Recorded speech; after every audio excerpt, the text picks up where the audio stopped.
तयार झालेत आपले कोबी आणि बेसनचे चविष्ट पोळे. नक्की बनवा. आवडल्यास लाईक, कमेंट आणि सबस्क्राईब करायला विसरू नका फ्रेंड्स. गुड मॉर्निंग फ्रेंड्स, कसे आहात? आज आपण नाश्त्यासाठी बनवणार आहोत कोबी आणि बेसनचे पोळे.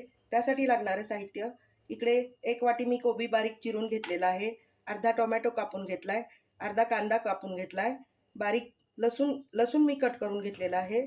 इकडे आहे हिरवी मिरचीचा ठेचा आणि इकडे 150 ग्राम बेसन पीठ घेतलेलं आहे आणि इकडे कोथिंबीर आहे.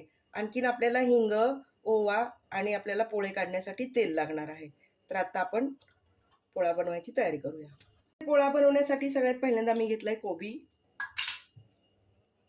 टोमॅटो, कांदा, कापलेला लसूण, तिखट आणि कोथिंबीर. आपण हे सगळं मिक्स करून घेऊया. चवीपुरतं मीठ घालूया, ओवा घालूया. हातावरती मी असा थोडासा चुरून घेतलेला आहे, ओवा घातलाय. घालूया हिंग आणि हळद. हे सगळं मिश्रण आपण हाताने बघा या पद्धतीनं असं मिक्स करून घेऊया. त्यामुळे टोमॅटो आणि कांदा वगैरे हे सगळं एकजीव होऊन जाईल. तर हे बघा या पद्धतीने आपण हे सगळं एकजीव करून घेऊया. आता घालते मी बेसन पीठ. तेही छान मिक्स करून घेऊया. पाणी घालून आपण याचं बॅटर तयार करून घ्यायचं आहे, कारण आपल्याला पोळे बनवायचे आहेत.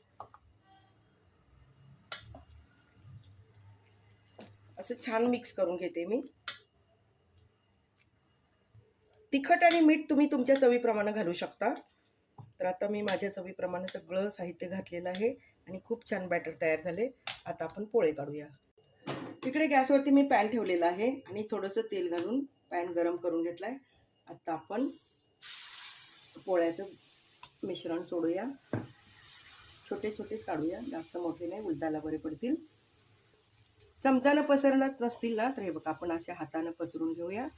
जेवढं पातळ पसरता येईल तेवढे पसरवायचे. खूप पौष्टिक असतात हे चिले किंवा पोळे बोलू शकतो आपण. आता वरून ही थोडंसं तेल घालूया आणि आपण उलटून घेऊया.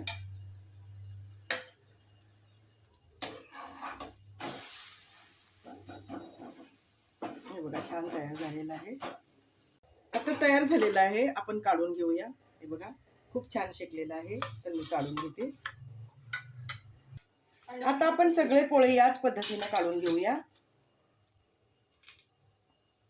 तयार झालेत आपले पौष्टिक बेसन आणि कोबीचे पोळे. नक्की ट्राय करा. आवडल्यास लाईक, कमेंट आणि सबस्क्राईब करायला विसरू नका.